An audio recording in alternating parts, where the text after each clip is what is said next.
दोस्तों, मैं फराज मलिक। बिहार, उत्तर प्रदेश, पश्चिम बंगाल के बाद असदुद्दीन ओवैसी साहब अब मोदी जी के घर तक पहुंच गए। मोदी जी के घर गुजरात में जाकर असदुद्दीन ओवैसी साहब ने चुनावी बिगुल फूंक दिया है। बिहार के अंदर 5 विधानसभा सीट जीतने के बाद ओवैसी साहब का हौसला काफी बुलंद है।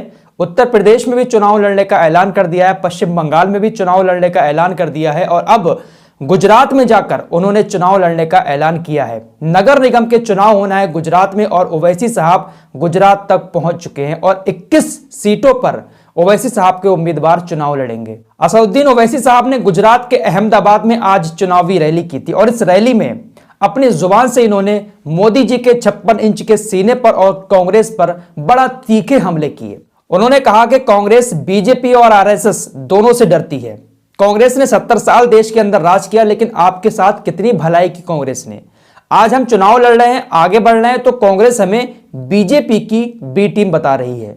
आपने कांग्रेस को 70 साल वोट दिया, लेकिन उन्होंने आपके लिए कुछ भी नहीं किया। बड़ा तीखा हमला उन्होंने कांग्रेस के ऊपर किया। साथ ही साथ उन्होंने मोदी जी के 56 इंच के सीने को लेकर भी मजाक उड़ाया। उन्होंने कहा कि मोदी जी का सीना 56 इंच का नहीं है। अगर 56 इंच का सीना होता तो चीन 1000 वर्ग किलोमीटर हमारे देश के अंदर घुस आया, लेकिन मोदी जी के मुंह से चीन शब्द तक नहीं निकला। अगर वाकई में इनका सीना 56 इंच का होता तो चीन के खिलाफ कोई एक्शन लेते, लेकिन इनके मुंह से तो चीन शब्द भी नहीं निकला।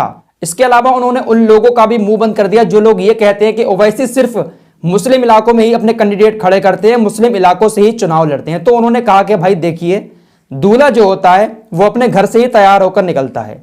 दूल्हा अपने घर से तैयार होकर अपने मोहल्ले से ही निकलता है। तो अभी हम अपने इलाके में, अपने घरों में चुनाव लड़ रहे हैं, धीरे धीरे हम दूसरे इलाकों में भी चुनाव लड़ना शुरू कर देंगे। तो इस तरीके से उन्होंने उन लोगों का भी मुंह बंद कर दिया।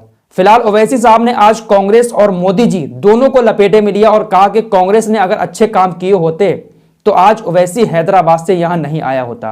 कांग्रेस ने 70 साल खराब काम किए और अब बीजेपी खराब काम कर रही है और कांग्रेस जो है वे बीजेपी और आरएसएस से डरती है। अगर इन लोगों ने अच्छे काम किए होते तो ओवैसी हैदराबाद छोड़कर यहां नहीं आता।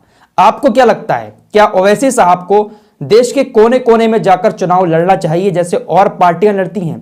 क्योंकि अगर ये इस तरीके से किसी दूसरे इलाकों में पहुंच जाते हैं तो कुछ लोग इनके ऊपर आरोप लगाने लगते हैं, कुछ पार्टियां कि ये बीजेपी की तरफ से काम कर रहे हैं। लेकिन ये बीजेपी को भी बुरा कहते हैं, कांग्रेस को भी बुरा कहते हैं। लोगों के समझ में नहीं आता है कि ओवैसी साहब क्या करना चाहते हैं। लेकिन ओवैसी साहब जहां पर भी जाते हैं, कुछ भी बोलते हैं तो उनके मुंह से निकले हुए लफ्ज एक बड़ी बात बन जाते हैं। तो फिलहाल आज बड़ा तीखा हमला मोदी जी के घर में जाकर ओवैसी साहब ने कांग्रेस और बीजेपी पर किया था।